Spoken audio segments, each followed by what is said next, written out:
From the Clark Ford Studio in Oxford, Mississippi, MVW Digital proudly presents the Oxford Exxon Podcast. I'd say thanks for tuning in, but why am I going to give you a round of applause for something you're supposed to do, to be frank? And now, here are your hosts, Chase Parham. And broadcast school has really paid off. And Neal McCready. I deserve to be on TV.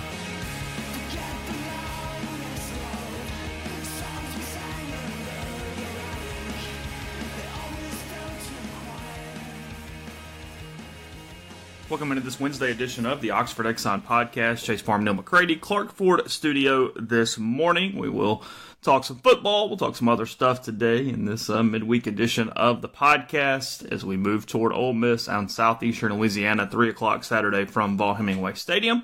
Podcast brought to you every single day by the Oxford Exxon. Ribs, lunch specials. You know the drill by now. Daiquiris as little as $3.99, as big as 44 ounces if you so wish there as well. You get great gas prices courtesy of the Mobile Rewards Program, the Speed Pass Plus app, you get a clean convenience store, and much more. So check that out as you're coming into town this weekend or up and down I-55. Maybe you're traveling in from Jackson. You'll run through several on the way and throughout North Mississippi as well. So give those guys a try. And again, coming to you from the Clark Ford Studio. We are Clark Ford's in Amory, Mississippi, 662-257-1900 is the number. Call it. Ask for Corey Clark. Tell him what Ford you're looking for. He'll send you a quote. No haggle, no hassle, right to the bottom line. You get a great quote. Corey wants to be your car guy. He wants to be your truck guy. He'll prove that to you. He'll make it where you really don't want to shop it around. You'll know that you're getting a great deal on a great product, that a great service accompanies it. He wants it to be a long-term relationship, not just to roll off the lot and it's over. And he'll prove that to you. Again, 662-257-1900. So obviously it is September 11th. Thoughts with everyone that was, I guess everybody technically was affected by that, though, as I'm saying that. I actually agreed with Hugh Freeze this morning. We don't easily say that every day. Said it today. And just talking about how everything's so screwed up right now. Everything's so divided. A lot of different ways politically. We've got primaries before too terribly long. Got the debates going right now.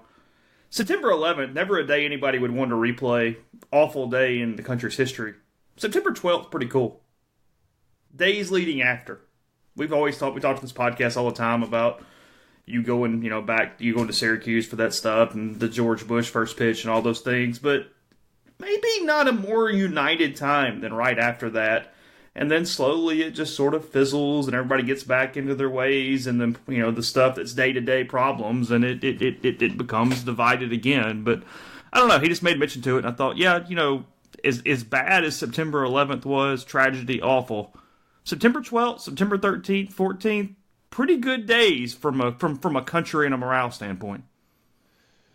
Yeah, we were all unified against something. Yeah. And about something. I've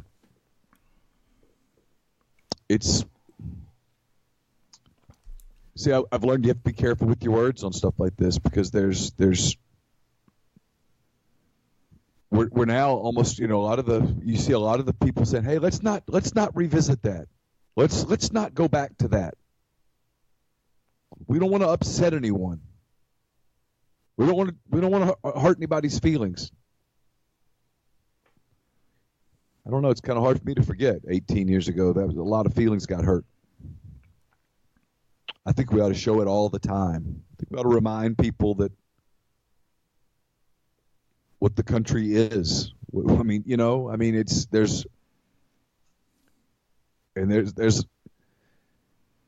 It doesn't really matter who the president is. We've had a lot of presidents since then. That was year one of Bush's 8 years. We've had 8 years of Obama. We've had, our third year of Trump. Almost into the third. Yeah, so there's a lot.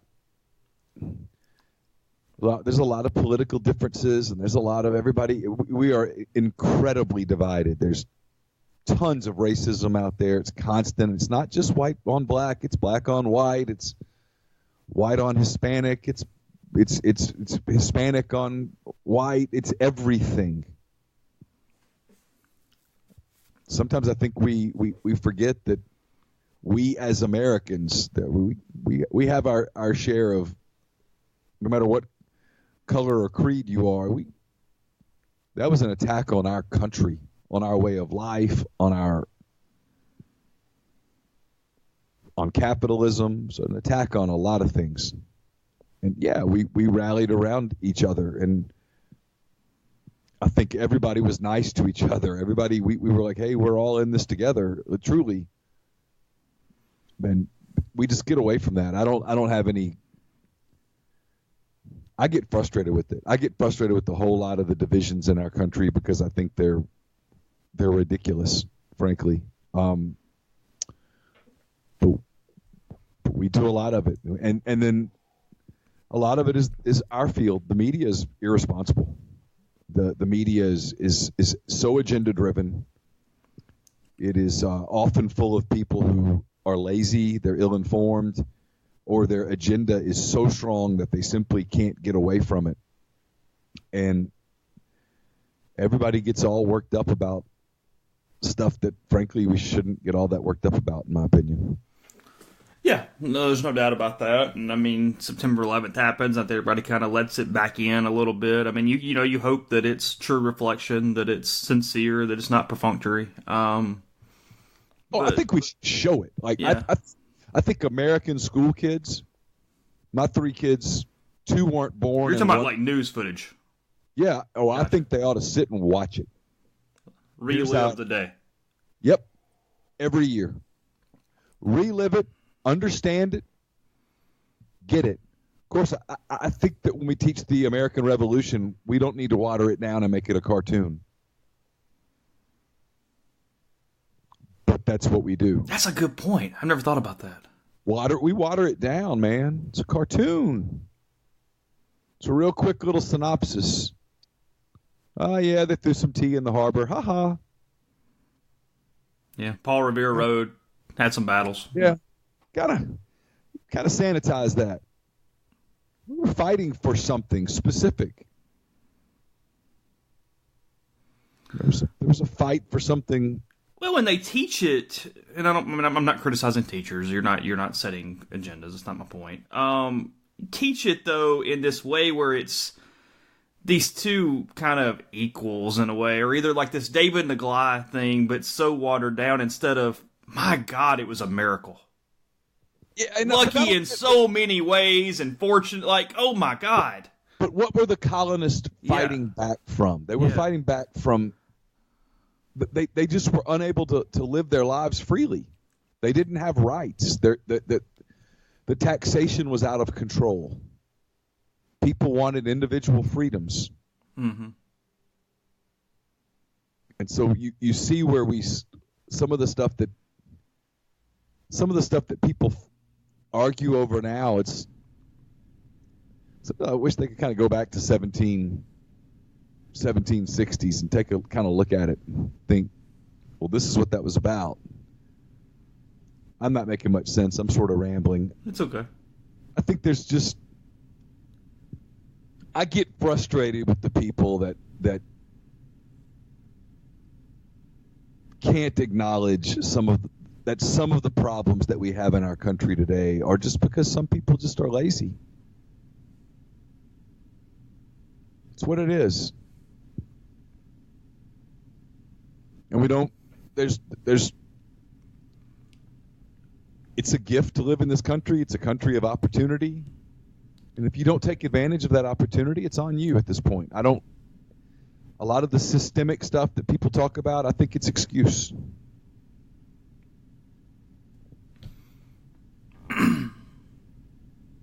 But I absolutely think on 9/11 they should play it in the schools.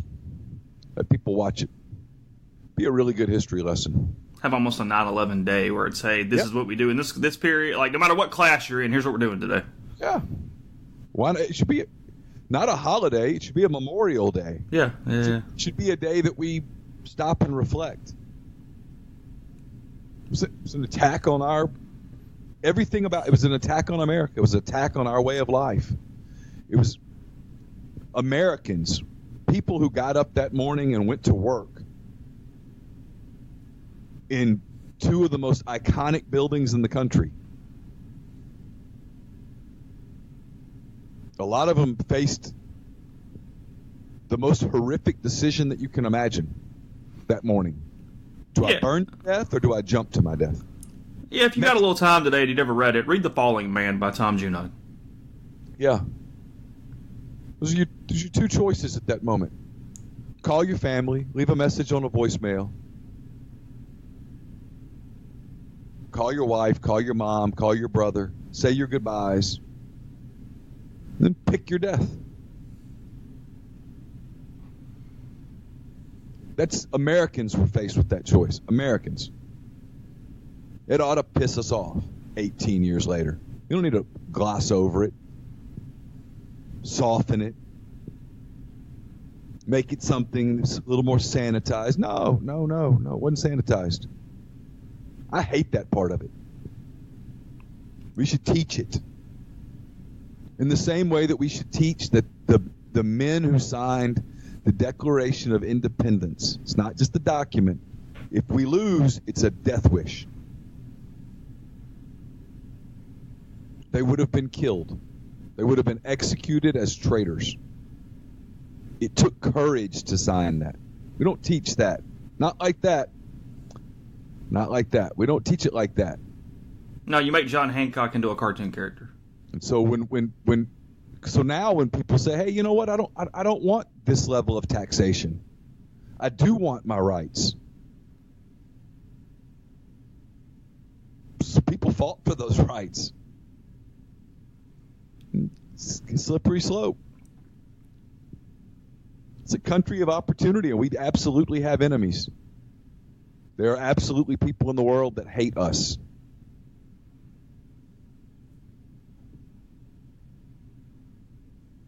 You know me politically, I'm kind of a centrist. You know that. A lot of people don't believe that you can be one. I'm kind of one. When it comes to social stuff and whatever, I don't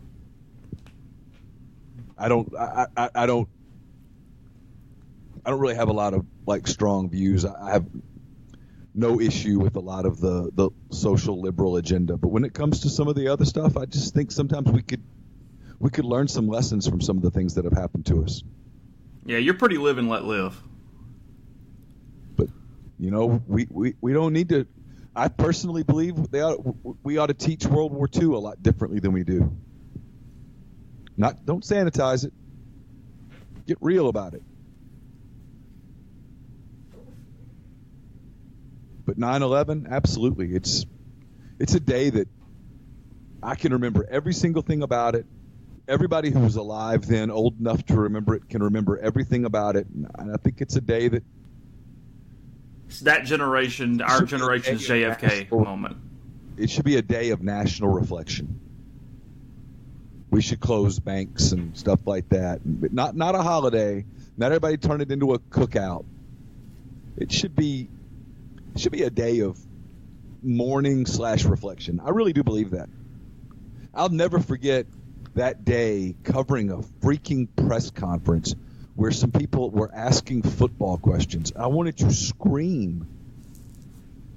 Literally, and you know me, I hate those press conferences anyway. To this day, I don't like them. The Monday press conference is the least favorite part of my job. It's the absolute worst. I can't stand it. How'd Tuberville handle it? He was a lot like me, wondered why we were doing this. Didn't really want to talk about football. Was smart enough to know that Auburn had just played Ole Miss on that Saturday at home, Eli Manning's sophomore year. And they were getting ready to go to LSU. He knew they weren't going to Baton Rouge that Saturday.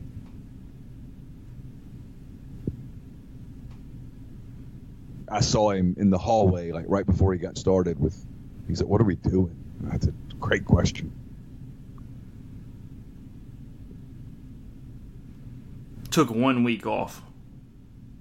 Yeah. It was back the next Saturday. Auburn played the next Saturday at Syracuse. Right. Yeah. They win. And Hartsfield International was a ghost town. That's one of the main things you remember, isn't it?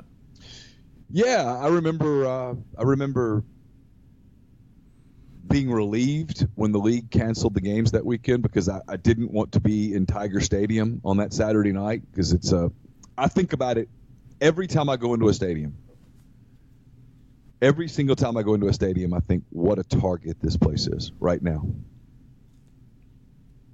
For the people who hate us, what a target this is right now. That many people all together. What a target. You want to do some destruction? Maybe you do some real destruction in a football stadium. I think about it every single time I go to one. I never thought about it before that day, and I've never not thought about it since that day. Not for long, but just for a minute. When we open our bags, I always think about it in that spot. We go through the bag, and they just kind of look at it. They're not even looking. I think about it all the time. Every single game. Never thought about it before that. Never looked at who else got on my airplane before that. And now I look.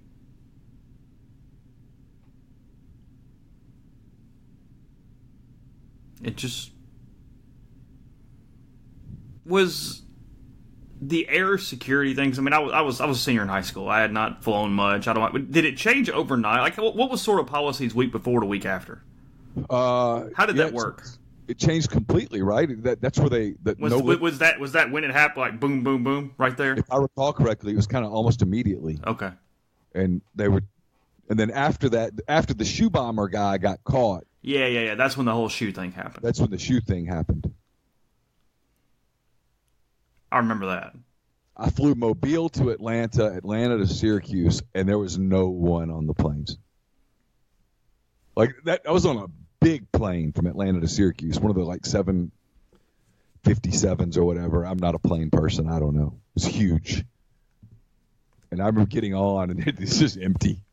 And the stewardess said, "Sit where you want."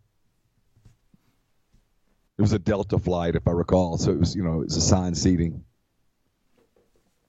Sit where you want. Have a row. Mentally, that would be taxing. Hey, nobody else is flying. Should I be flying? Oh, I remember being very nervous about it because they had just reopened the skies, if you will. And I had to fly. I had no choice. I had a job. Had to get Syracuse. Yeah, if I remember right, there were a couple of people that were so freaked out about it they drove to Syracuse. Oh gosh. Yeah. I don't think I'd have been that freaked out about it. No, I wasn't that freaked out. We flew to Syracuse on a Thursday.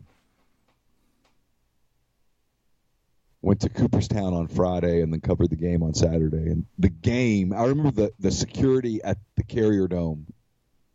Now that was real. It took a while. And they told us it's going to take a while to get in here.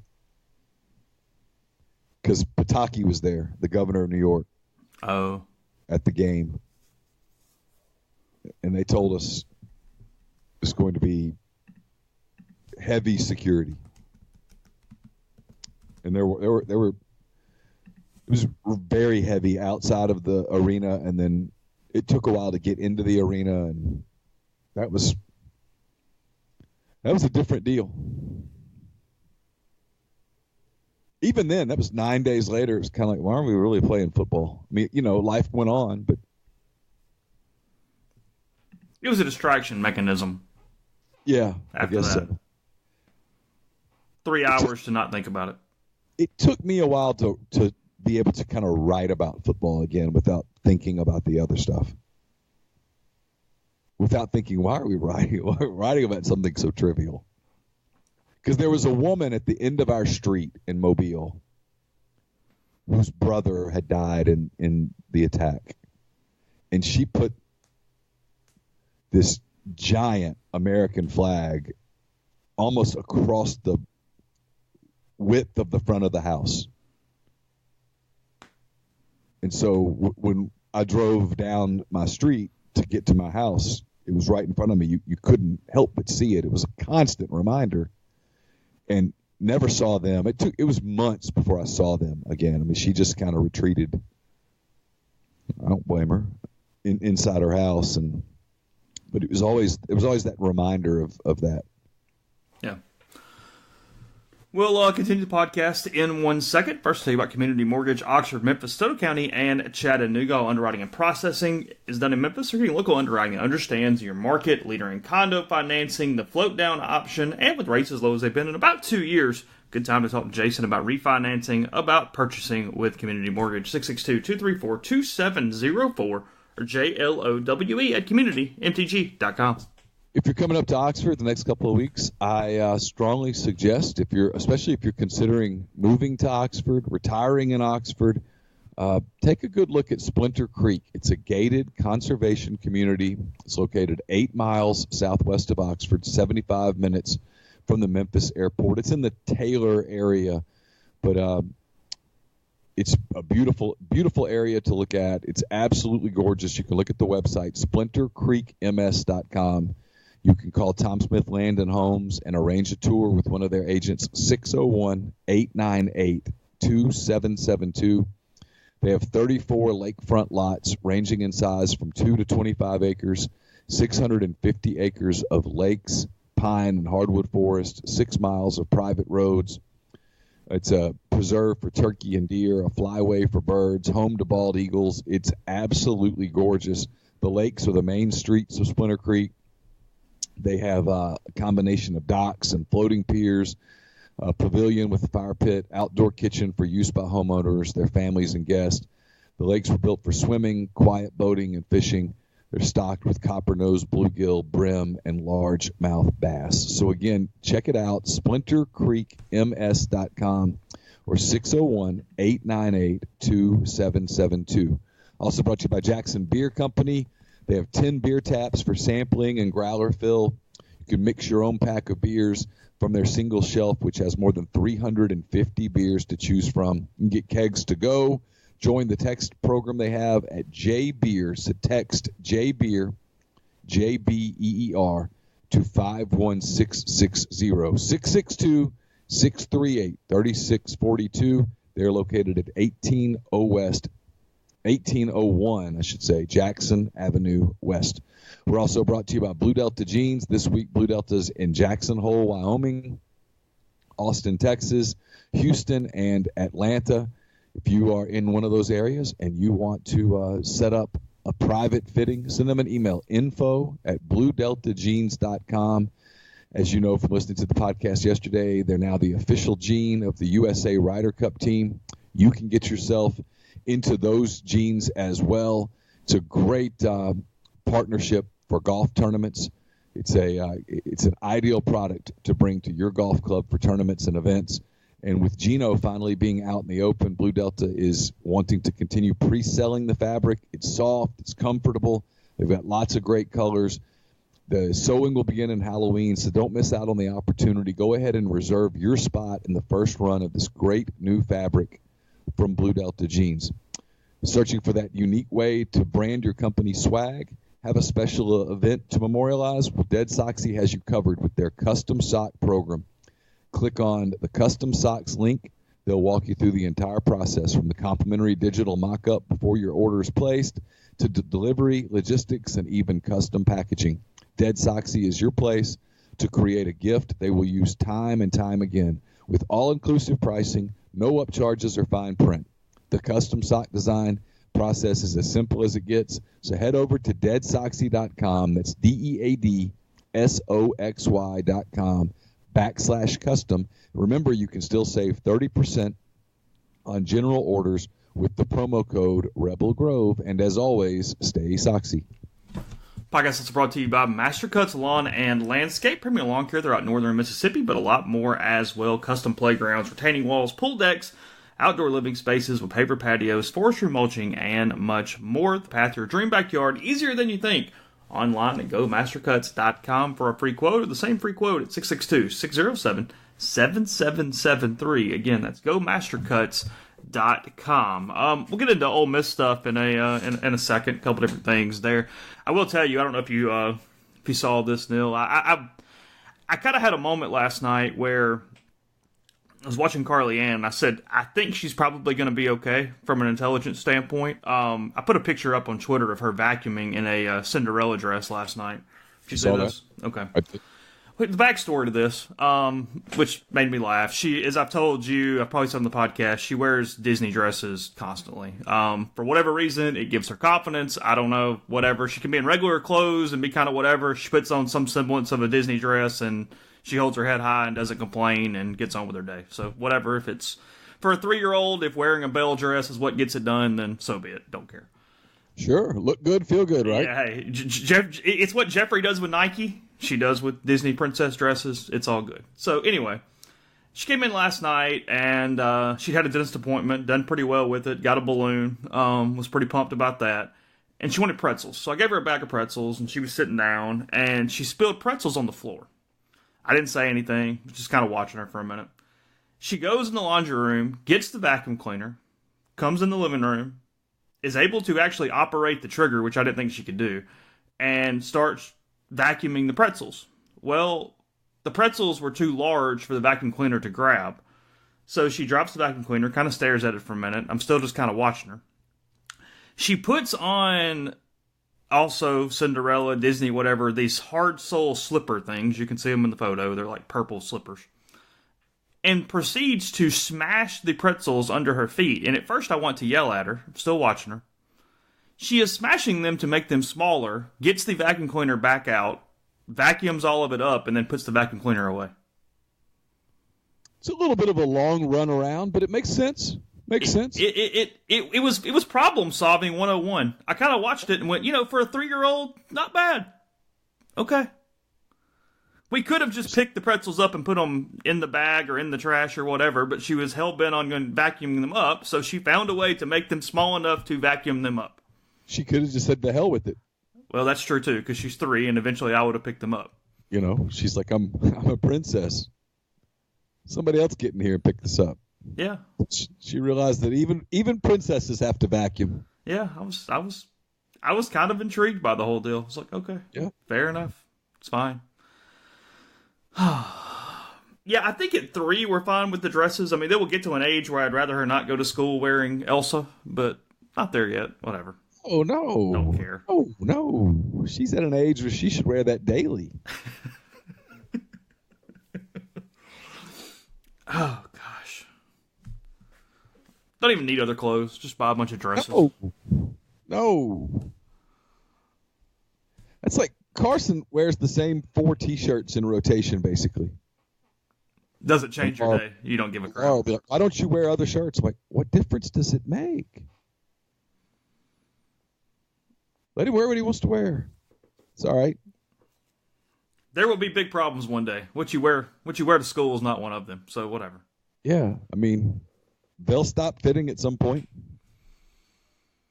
He's in a growth spurt. They're not going to last. Let him wear them. If anybody would like to, they can purchase Hugh Freeze's house. It's up for sale on the internet, I see. Did you see that? I've heard about it. I didn't. You didn't click the link? I didn't click the link. Okay. I mean, I'm not really making fun. I mean, at some point, I assumed he would sell the house. I just, whatever. Just passing along info. That's all we're doing. What's the price tag on that? $810. $810. Looks like it got purchased for $6 and change in 2011 or 2012. Yeah. And now around $8. It's on a big lot. It's on like a little over 2 acres. Is that in the country club area? No, it's out at the Highlands, down 6. Oh, yeah. Yeah. I remember that. Mm-hmm. So. That was Danny Nutt's old house, right? I was thinking that, but I wasn't 100% sure, so I didn't want to say it. I think he bought Danny Nutt's house. Yeah, that was on the tip of my tongue, but if I'm wrong, I didn't really feel like getting emails back when I'm wrong about that. So, well, if I'm wrong, I'm wrong. I don't really care. It's not. That's not. I'm not defaming anyone. Yeah.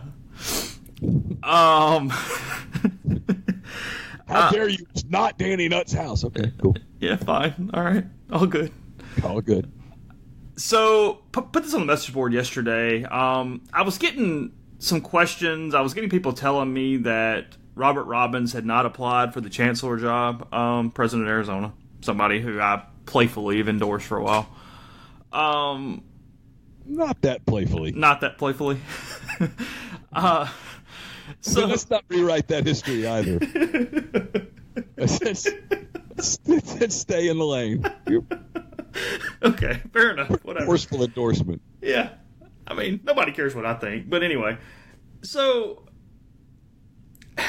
he has applied. I was just trying to kind of clarify a little bit last night. Put it on the message board. It's been there for a few hours, so we can talk about it on the podcast too. He has applied. And by applied, the IHL is aware of his interest. He is doing what the IHL requires of him given his current position. With multiple people, and Ford talked about this, I think, at the very first meeting back when all those people met with the big board thing. And essentially, if a candidate needed it, there were some alternate routes on how to apply to just keep everything as positive as possible for those people. Obviously, Robert Robbins, being the president of Arizona, cannot do this huge open campaign to be the chancellor at Ole Miss. That would be career suicide if he didn't get the Ole Miss position. Yes. So what it allows him to do is apply without going overly public. And this is my thought. If I'm wrong, again, I apologize. I think it even allows him to potentially skip a round of interviews to maintain that level to a large extent until it gets to the point with, hey, we're at brass tacks now, we got to go. But until then, I do think that there is a system in place to allow him that type of deal. I don't think he's the only candidate getting that privilege or whatever you want to call it. But I do think that exists. How many other candidates are getting that? I only know of one more, and I can't say that name yet. I might can later on the board. I can't right now on the podcast. Okay. But there are multiple candidates potentially getting that system in place for them. I think we're probably a week to 2 weeks from knowing a lot more. The interview list will be decided, or at least given to other people or announced, I don't know, however you want to put it, in probably 10 to 14 days. And then at that point, I think we'll know the real story on kind of who's at least still in it. We're not going to know who's going to get hired, but we're going to know who's not going to get hired, if that makes sense. Because if you don't make that list, you're obviously out. Unless potentially Robbins or the other person that I'm aware of is not on that list because they're not in that round of interviews, if that makes sense. You with me? Does that make sense? Yeah, I'm with you. Okay. So, I think this thing's still on schedule. As of right now, I think there's a chancellor in 2.5 months. I do. Barring some crazy thing, I think you're inside 75 days for sure. So, end of November? And I'm probably giving myself 2 weeks of leeway there. I'm just being a little safe with that one, but yeah. So, how many people, in your opinion, have a legitimate shot at this? Here's the problem with that. Of the people that I know have applied, that I'm 100% sure they're trying to get it, I think 3 to 4 have a legitimate chance. But now remember, things go screwy. There's only 12 votes. And really, there's only like 3, 4, whatever. Because I know there's lots of conspiracies. I'm going to defend the IHL for a second. I know it's probably career suicide. Ole Miss recommended Jeffrey Vitter to the IHL. They followed Ole Miss's suggestion. That wasn't some coup. And given everything right now, I do believe the, quote, Ole Miss people on the IHL carry the majority of the weight in this decision. This is not some deal where the state people are going to sabotage the Ole Miss chancellor job. It's just not. So I'm not saying that's going to be a good pick. I'm not saying it's going to be a bad pick. I have no idea who they're picking. But I do think that the conspiracy theories, along with how this is operating, are a little unfair at the moment. You can like the process, hate the process. That's not my point. I'm just saying I don't think the other people on the IHL are going to sabotage this selection. No, I don't. You know me. I'm not a big conspiracy guy. I don't think there's going to be a conspiracy to hold Ole Miss down. I think the process is too long. I think this could have been streamlined. I think they're going way out of their way to make sure everybody gets to say a sentence or two. But as far as the actual process on how it's happening, when you really break down, okay, what's truly deciding this thing? Who's truly picking? How are they picking? What's up? It's not a terrible process. It's okay. It's just taking too long. That's the big thing. Now, that's not saying they're going to make the right choice, wrong choice, whatever. Again, not the point. I'm talking about strictly the process on paper. I don't know who they're picking. Again, when you got 3 or 4 people that make the decision, it could go any number of directions. Who knows? I don't know. But my point being a second ago is I know of 3 or 4 of the known candidates that I'm aware of. The problem is I don't know who else has applied. I mean, I have no clue. I'm trying to find out. I'm going through some legal and journalism stuff for that. We'll see. I don't know. It's not the easiest thing to get. All I'm going to say about it is this. I don't have a stake in it.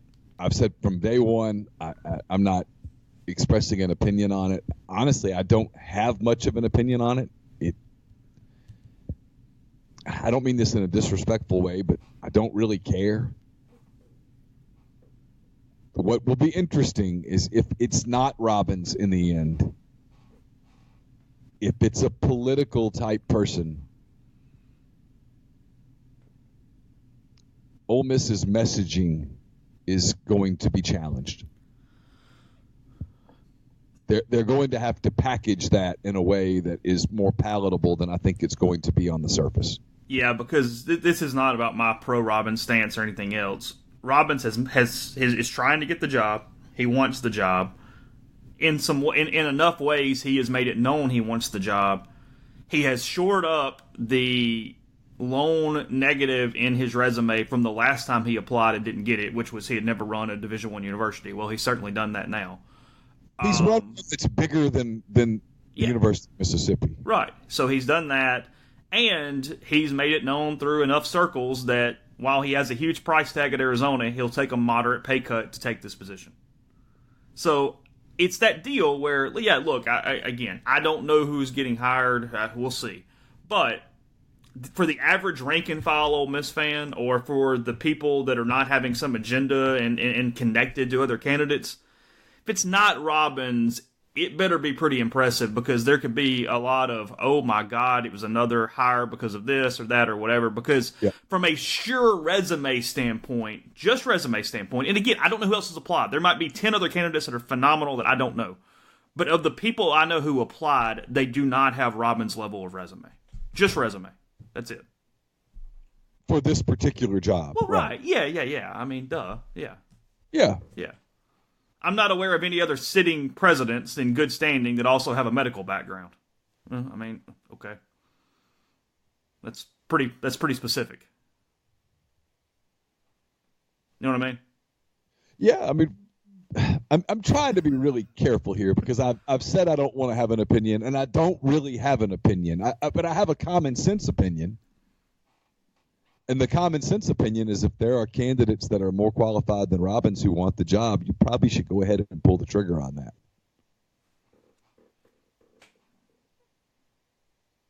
Yeah, and look, I don't want a purely academician. I don't think Ole Miss is in a place right now for your pure academic chancellor. I think Robbins is the closest to that would not make me a little queasy, frankly. But there's a lot of experience. There's a lot of stuff there that I like with him. I've been pretty pro, not necessarily politician, business person, but hey, to some extent, just make this thing about message and fundraising, and then hire the right people in the other spots and let them do their jobs. That's the mission statement for what I would like here. Period. In a very simplistic way, that's what I want. I think a lot of other people want that. And so I think, given Robbins' background and history, that's what I like. I go, hey, a lot of the stuff that I kind of want, well, he's kind of doing that, even with some academic background and some medical background and some other things too. I mean, they're running a huge capital campaign in Arizona right now. Their rankings have all shot up through the roof. He's been very pro-player from an advocate standpoint as it relates to athletics. I mean, frankly, one of the more outspoken chancellors when it comes to defending players and rights and all that kind of stuff.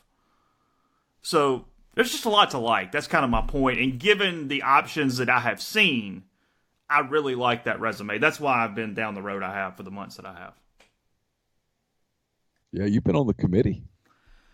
Well, I'm certainly not on the committee. I was not one of the 39 people in the room. The committee to hire. Oh, I'm running the pack for Robbins. Robbins pack, yeah. Okay, gotcha. Yeah. Somehow I was not on that other committee. I was not one of 39. I frustrate people. They'll come to me, what do you hear on the chancellor thing? I'm like, nothing. They're like, what do you mean? I'm like, I don't know. I don't. Frankly, it's hard to hear something. I mean, I've had to kind of actively find out things. Yeah, I mean, you can't just sit around and be told. Yeah, you've dug into it. I have not. Oh, I've been in the weeds the last couple of days. I've gotten psycho. The truth is, you're far more invested into it than I am. I'm not invested at all. I'm finding it a little fun. I'm kind of having a good time at this point. I mean, you have much more stronger ties through being married to somebody there and just younger and different life experience. You have far more ties to Ole Miss than I have. I really don't have any that are left. I mean, that's the truth. I mean, I cover their athletic program and I talk about them on a podcast, but in terms of relationships with people there and things of that nature, I really don't have any. I'm not active in it at all. So there's no way for me to really know what they're doing or what they should do or any of those things. And when I say it doesn't matter to me, I don't mean that in a derisive way. I just mean it in a literal way. It doesn't matter to me who they are. Yeah. Continue the podcast in 1 second. First, tell you about Visit Oxford. Visit oxfordms.com is the website. Bookmark it. Keep it close to you. You'll be able to see where to stay, where to eat, what to do, and the events page that updates you, whether you're in town or not. Everything going on locally. Today, you've got South Talks lectures in the Tupelo room at the Bernards Observatory. You've got a boutique collective at the Chancellor's house. That's today and tomorrow. More South Talks lectures tomorrow. And Thacker Mountain Radio is always on Thursday from 6 to 7:30 at Off Square Books. And the public double-decker bus tour. Those are at 4 o'clock, the Friday of every Ole Miss home football game. Music and Movies in the Park is Friday night at Avant, 7 to 9 for that one. And then obviously the football game against Southeastern Louisiana will be that Saturday afternoon as well. So visit oxfordms.com/events.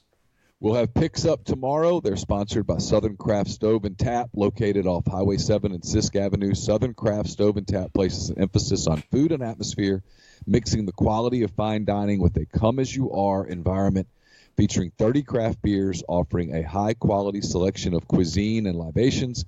Southern Craft Stove and Tap has you covered for any occasion. Join them for lunch, dinner, Sunday brunch, or have your favorites catered out. Catering orders placed online currently receive $25 off any order totaling $100 or more. So avoid the chaos of parking on the square and head over and experience carefully crafted dishes with your favorite Southern ingredients. Southern Craft Stove and Tap, located at Highway 7 and Sisk Avenue in Oxford. We'll have a Mind on My Money podcast dropping later today. It is sponsored by Pinnacle Trust. Pinnacle Trust is based in Madison, Mississippi. They have clients in more than 20 states, advisors in several states as well. They provide detailed, specialized investment management, financial planning, retirement planning for individuals and businesses, and much more. They treat investing like a commodity. Decisions are made using objective information and research, not emotions. So regardless of your level of wealth, Pinnacle Trust will sit down with you, listen to your goals, study your expenses, and put forth a comprehensive, detailed financial and retirement plan built just for you. It's pintrust.com, PINN trust.com. Mention you heard about Pinnacle Trust on the podcast. You'll get 10% off your first year's fee. My mailbag is up at rebelgrove.com. It is sponsored by the Westin Jackson, which is a Marriott property located in downtown Jackson. It is home to Soul Spa, the ultimate luxury spa experience in downtown Jackson. It's also home to Estelle Wine Bar and Bistro, where you can sip on a creative craft cocktail or enjoy their curated wine list. It's open for breakfast, lunch, dinner, and Sunday brunch. All of Chef Caden's offerings are fantastic. You'll love them. We do. You will as well.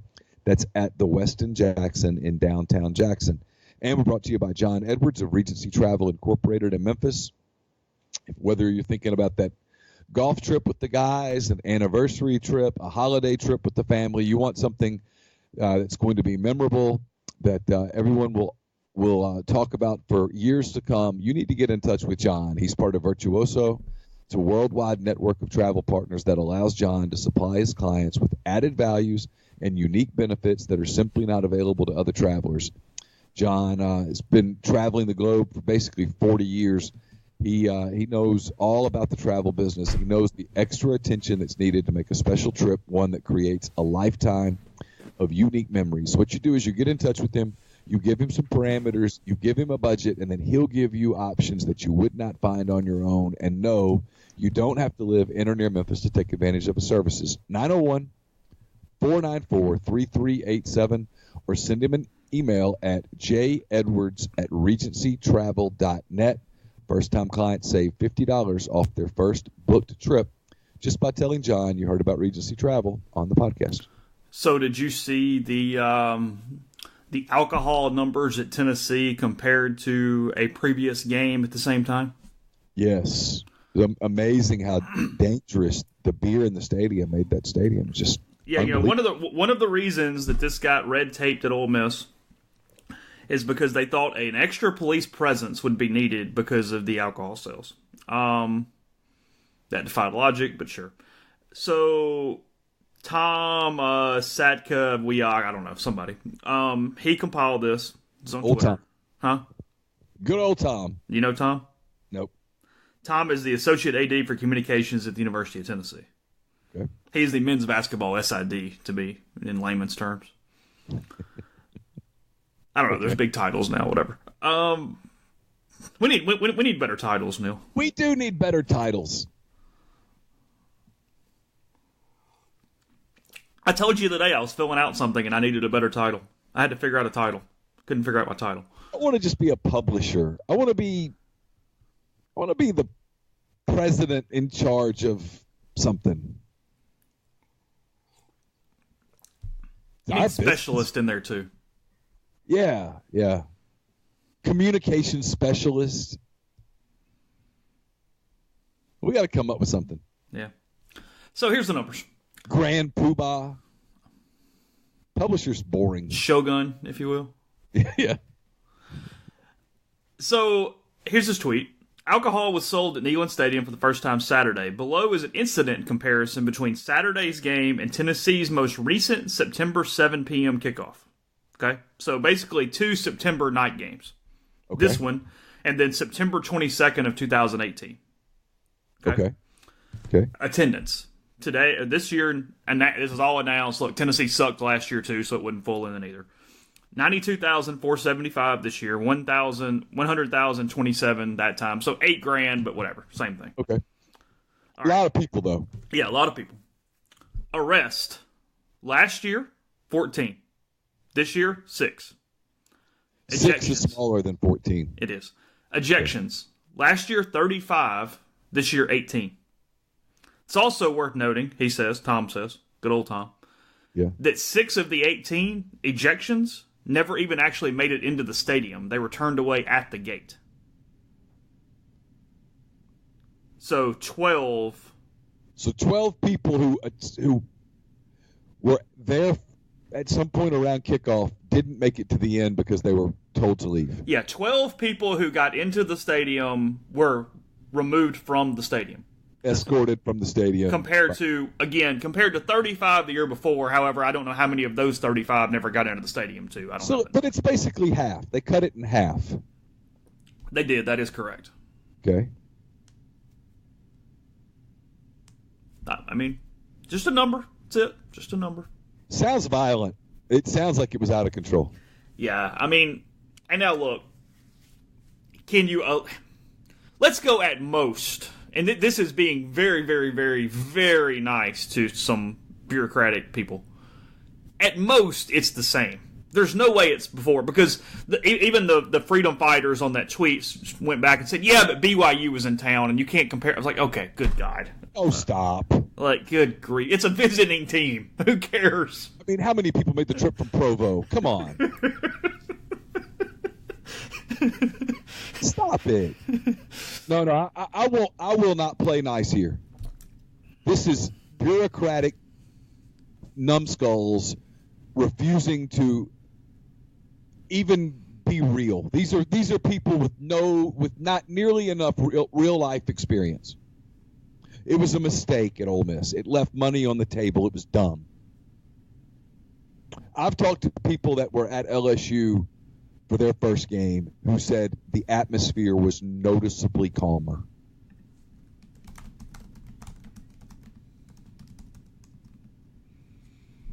Really?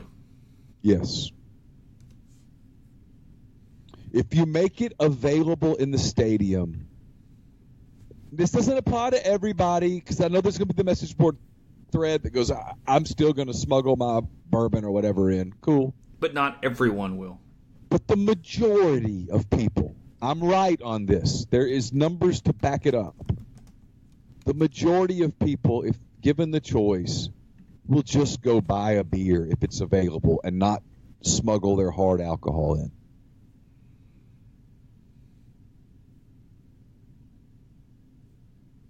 I would be one of those people. No doubt in my mind. Now, I don't go to football games as a fan. I don't have the opportunity, and I'm not sure I'd do it if I did. But if you told me I was going to go to a football game in, say, middle of October somewhere, and there wasn't going to be any alcohol in the stadium, would I think about smuggling something in just for the heck of it? Yeah, I would. If you told me, hey, there's going to be beer in the stadium, you can get a beer, I wouldn't even think about smuggling it in. I'd say, let's go have a beer. I'm not there to get trashed. I'm just having a beer. Enjoying the day. I go to baseball games all the time, and I've gone to baseball games not that long ago where I didn't have Carson with me, where I didn't have to, quote, be responsible. I had a couple of beers.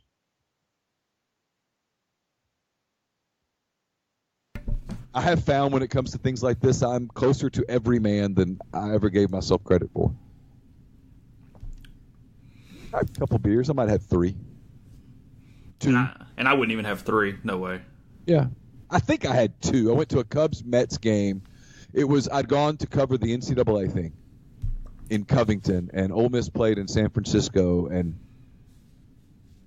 I basically gave myself a 2-day vacation. I went to Chicago at the end of the last day of the NCAA thing. I went to Chicago, went to a Cubs game that night, went to a Cubs game the next night, Cubs and Mets. Sat by myself, third base side, and I think I had 2 beers each game. Yeah, a couple beers. It's fine. People around me about the same way. Just go to stadiums where there's alcohol sales. It's typically not that. Now, are there going to be exceptions? Of course. But for the most part, it's just kind of laid back. Like I saw at Fayetteville, they had it for their first game, and they really didn't have it staffed properly. And people were standing in line for half an hour to get a beer. You can only do that so many times. Yeah, I mean, for a college game, that only gives you the opportunity to have about 12 beers. But they'll get that fixed, but you're not. Come on, you're just gonna go have a couple of beers. It's not.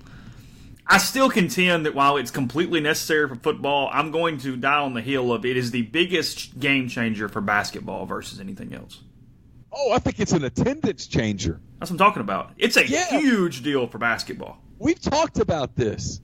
I'm telling you, I am Joe Everyman on this deal right here. I live in Oxford. I know I'm a beat writer, so I'm at the game covering the game. I get it. However, if I weren't that guy, and I like basketball. I like it a lot. Ole Miss playing Butler. Let's use the Butler game. I don't know the date. It doesn't matter. November something. Yeah, who cares? Say the game's at 6 o'clock. And I don't know. I know the schedule's out. I'm too lazy to pull it up. I'm pulling it up right now, so just keep talking. I'm not emotionally connected to that game. I live here. It's interesting. It's a good game. Last year was a good game in Indianapolis. Would I be interested in the game? Sure. Butler is Tuesday, December 3rd. Okay. It's perfect. So what time's that game? I do not have a game time. All right. Let's call it 7 o'clock. It's going to be a televised night game, so whatever. Yeah, let's call it 7 o'clock for kicks and giggles. Sure. Tuesday, December the 3rd. So it's school night. Got to get little Johnny and little Jenny up the next day. Got to feed them. All that stuff. It's Tuesday night. It's on TV. I can stay at home and watch it. If I can go to the game, and Ole Miss has at that pavilion, they have some pretty cool food offerings and stuff where I can feed little Johnny and I can feed little Jenny, and they're generally happy. You told me that, hey, I got off work at 5:15. I can go get a beer, sit and watch a basketball game, maybe leave midway through the second half, get them home in time for bed. As opposed to there's nothing there. I can't have a beer. I mean, I'm being honest here. That would be the difference maker for me. I can go with a couple of buddies and we can have a couple of beers and hang out and watch the game and have fun, as opposed to sit and have a Coke. It's a difference maker or I could go to the Square someplace and have a couple of beers and watch it. I could go to Funky's. I suspect Lee will have the game on at Funky's. Go to Funky's, have a couple of beers, or I can go to the pavilion and have a couple of beers. It at least makes it an option for me. Well, I mean, you kind of ran through your thought processes, but I mean, you're covering the game. I have the actual decision because I don't cover basketball. I'm not emotionally invested in the program, but I find this team very interesting. I'm going to go to more basketball games because I kind of like the product, frankly, right now. I like the pavilion. So, yeah, I don't have a ton going on in early December. Sure, let's go to the game, and hey, I can go grab beer, sure. And I'm not even a beer guy. But no, it's just a nice little perk where you go, hey, yeah, you get a buddy or two, and you go, hey, let's go do this, and then, yeah, sure, I'll have a drink. Why not? Yeah. What the hell? And if I want to leave at halftime, I'll leave at halftime. Who cares? Of course. Absolutely. It makes it more apt to go to, I don't even know their schedule. They're playing, I don't know. Their home opener is for the SEC play. It's Arkansas on January the 11th. Give me their non-league home games. All right. Mississippi College is an exhibition. Arkansas State, Norfolk State, Western Michigan, Seattle. Western Michigan. Stop. Okay. Western Michigan. It is November 15th on a Friday.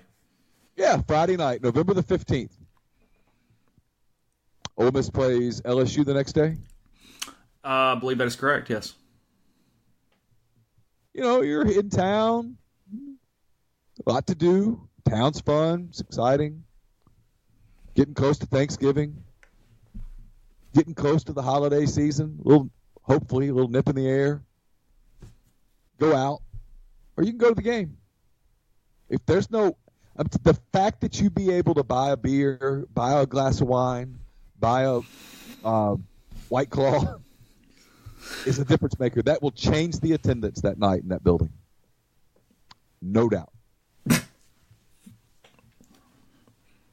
And as they get into the spring, it's an added perk for just the normal grandstand person at a baseball game.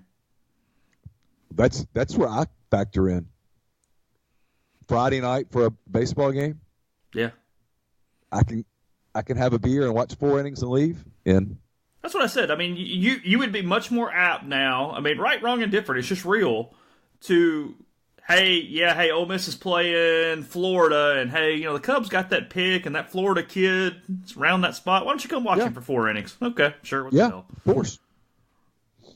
I'll actually think about it now, and I can hear people going, well, if beer means that much to you, it's not that beer means that much to me. It just makes the experience more enjoyable. You go, hey, I probably won't have a lot of chances to watch him at any point in my life unless I just run into a random game. Friday night, Doug Nikhazy's pitching against Kumar Rocker. Why don't we go watch Kumar? Yeah. Sure. Of course. That's a great example. Yeah. Because you're not going to watch Kumar Rocker pitch in person very often. No. Maybe never. And I mean, I've lived here for 12 years, 11 years, and I was basically the beat writer for 1 year until you came on. But since then, I think I've been to 2 games. I don't go. I mean, I don't have a lot of friends. I don't sit with buddies. I don't go. So how many times have I gone to a game to attend a game, not to write, not to fill in for you, but just to a game? I think maybe twice. Once for a birthday party. They say you went to the Ole Miss State game when Ole Miss mismanaged Bobby Wall. Yeah, and I was there for a birthday party. Yeah. And that game got rained out in the first inning. It did, yes. So I've been to one game. I sat out in left field one game. I think they played, I don't know, LSU or Auburn or somebody. Okay. Some So I've been Tiger. to one game. Am I more apt to go to games now? Yeah, absolutely. Yeah. And I know people say, well, you're different.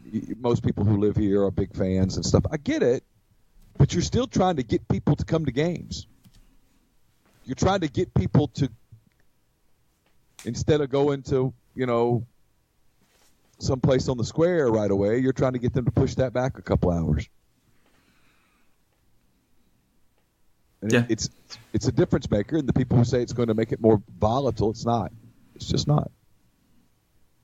No. At absolute worst, no change. Absolute worst. At absolute worst, no change, and in reality, it's going to make buildings calmer. Yeah.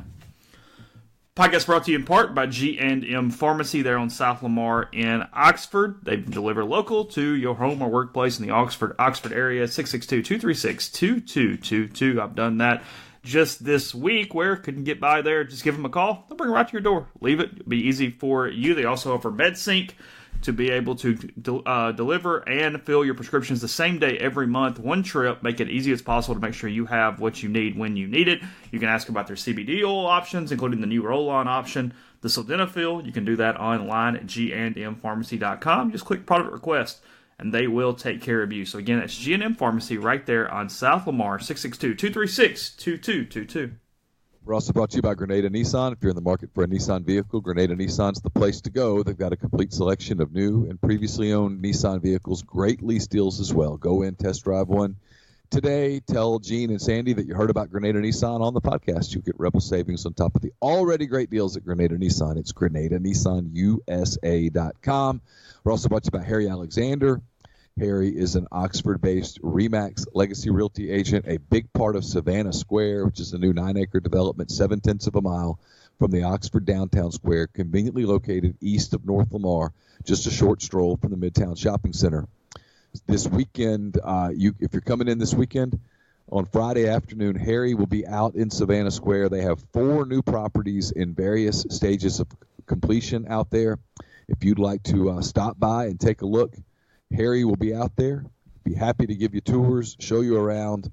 So if you want to come in, that's a perfect weekend to do it on Friday afternoon. You can get in touch with Harry through his website, which is harryalexander.com, or savannahsquareoxford.com, or you can give him a call or a text at 662-801-5621.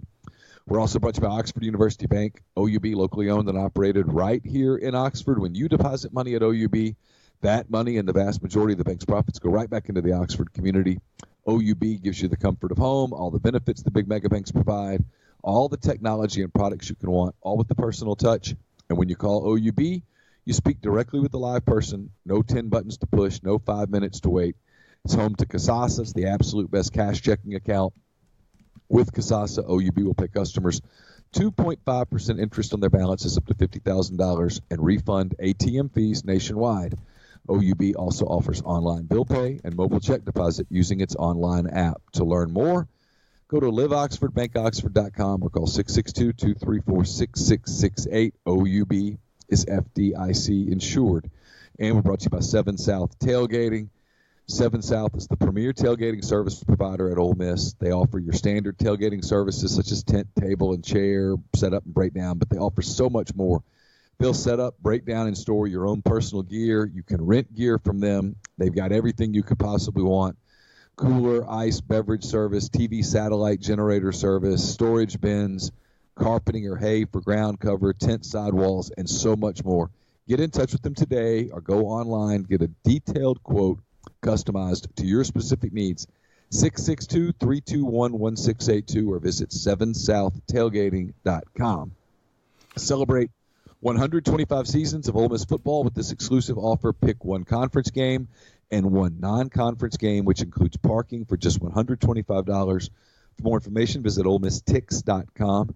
fresh off a victory over the Arkansas Razorbacks. Join the Rebel football team back in the vault on September the 14th. That's Saturday versus Southeastern Louisiana. Tickets still remain. Can be purchased by visiting OleMissTix.com. We mentioned basketball, the 2019-2020 Ole Miss hoops season just around the corner. Don't miss any of the action of Coach Yo's women's basketball team and Coach Kermit Davis's men's team this season in the pavilion. For tickets, visit OleMissTix.com and join the Ole Miss soccer team on Sunday, September the 15th, 1 p.m.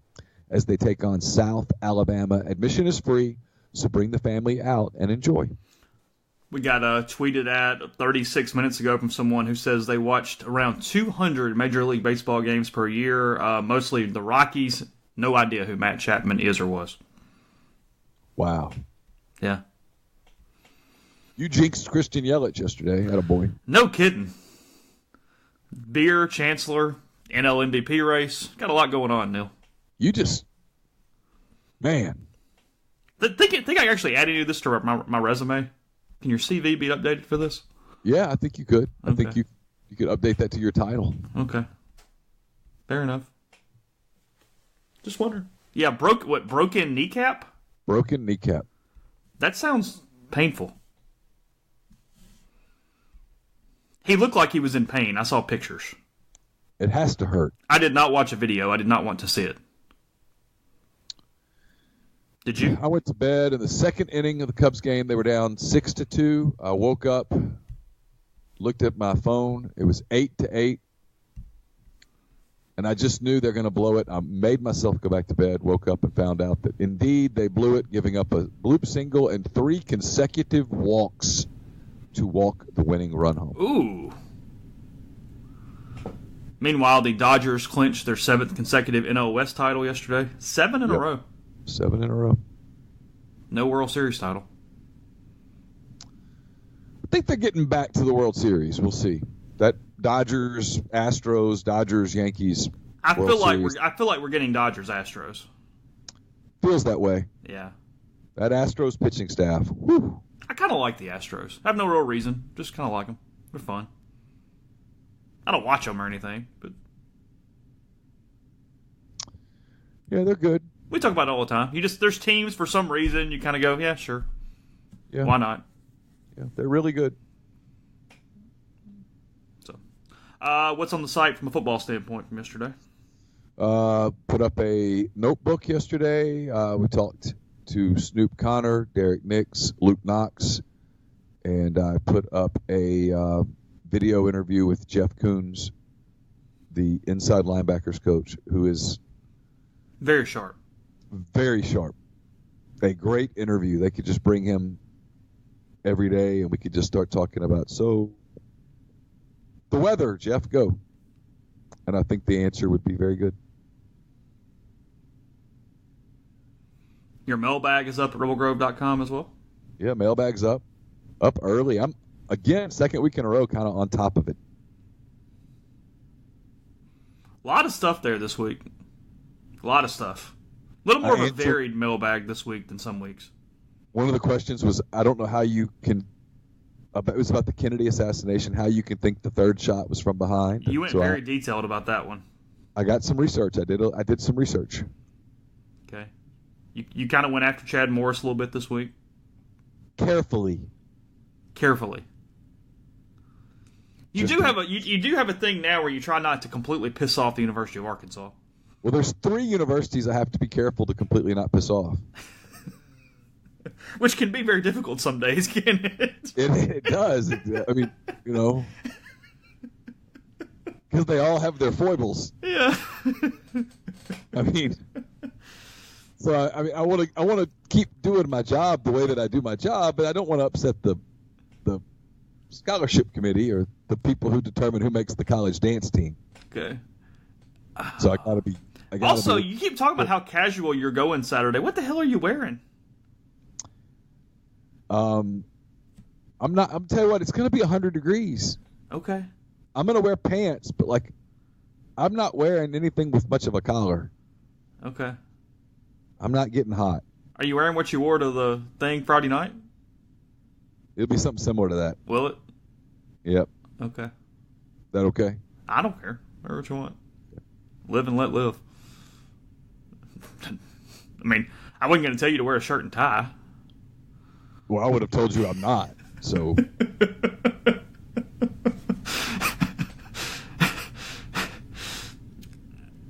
I really thought you were going to pick in the mailbag. People can go read what I'm talking about. The car ride with Nut and Vitter as opposed to the Eddie. I'd be okay with the car ride. It's having to stay in the hotel room with them. I'm kind of with you. I think Houston's fairly pleasant at this point. He'd be all right. He and I would be fine. And Vitter's not going to carry on any lengthy conversation. We've seen that for years of experience. Vitter got in the elevator with us after I had broken the news of his imminent firing. To speak to you? The temperature in that elevator dropped a solid 20 degrees. Did it really? It was cold. He always did this thing with me where he wanted to speak and he felt like he could speak, but he never could pull the trigger. So he sort of just like danced in place and his mouth never opened. It was really weird. I don't know. And she didn't like me at all. I mean, I hit balls next to him on the driving range for like half an hour one day, and he just never said a word. He'd just look at me. I'm like, he knew who you were, right? Do what? He knew who you were, right? I mean, I would assume. I don't know. Although that was always kind of his weakness, is he couldn't. No, I mean, he might not have known my name. He knew he was awful with names. Remember your name? Yeah, probably knew he should know me, but didn't know me. I mean, I invited him on the podcast like 25 times. I mean, I bugged him if nothing else. What? How many times did he come on during his tenure? He never responded. Yeah. I never even got a response. I mean, whatever. It's fine. But no, I think he didn't know my name. That's my guess. Much better golfer than you would anticipate, though. Pretty good golfer. I was pleasantly surprised. He was at the game on Saturday. I saw he put a picture on Facebook.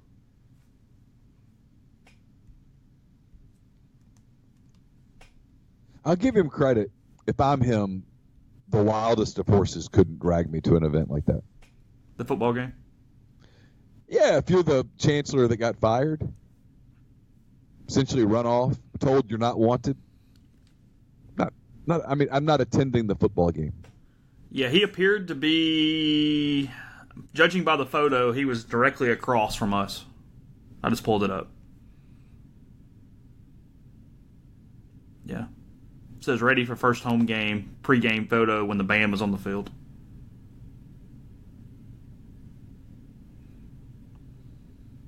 People looking for something to read today, if you're on Twitter, he does this every year, and it's always powerful. It's always compelling. Yeah, I know what you're going with this. Go ahead. Ari Fleischer he was, I guess, the chief of staff, or I guess he was George W. Bush's Sarah Sanders, right? Was he press secretary? Yeah, he was the ex-White House press secretary. Okay. He, every year on 9/11, as the time goes, he sort of gives you a timeline of what he experienced. He was with the president that day, and it's a powerful reminder of what that day was. I have read through that, so yeah, it's definitely worth. Even if you can't do it in real time, just at the end of the day, check it out. Yeah. So. Yeah, I'll probably wait and do it at the end of the day and read it. Yeah, get the whole deal. Yeah, I don't know. Yeah. Full circle, it's one of those deals. I have strong opinions on what 9/11 should be. Yeah. All right.